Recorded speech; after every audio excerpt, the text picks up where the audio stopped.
probably the most important thing that no one talks about is what else is in your product with an active ingredient. If there are allergens or other irritants in there, you are significantly increasing the risk of an allergic or irritant reaction. There have been a lot of clips going around cautioning people against using too many actives, like too many acids.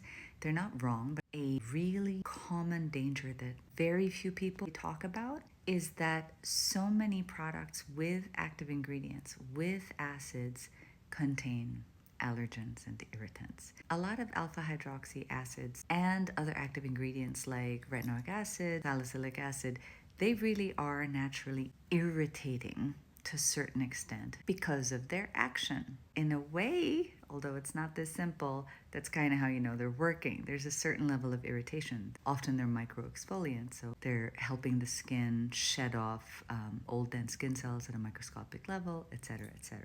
To use them safely, there are important things to keep in mind. Among them, don't use hard soaps whose pH levels are really, really high and you're using something really acidic, so the skin has to sort of bounce back and forth in order to adjust between the two extremes. So if you're going to be using active ingredients, really you should be using a cream cleanser.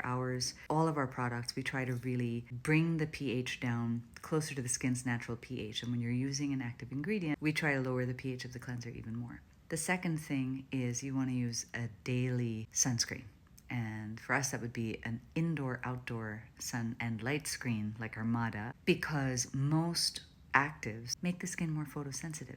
So if you are using an active ingredient, you should be using a sunscreen day in, day out. And Armada is a sun and light screen. Because when you're photosensitive, then even being in front of a screen can produce more hyperpigmentation. The other thing that really helps is to really start application frequency very, very gradually. In all of our products with active ingredients, we're very specific. Start just once a week, then twice a week, then 3 times a week, etc., until your skin gets used to treatment. And that way you really reduce the risk of irritation. The key thing though is what else is in your product, your cream, your serum, your toner, whatever it is, that could actually cause an irritation or allergic reaction beyond the active ingredient.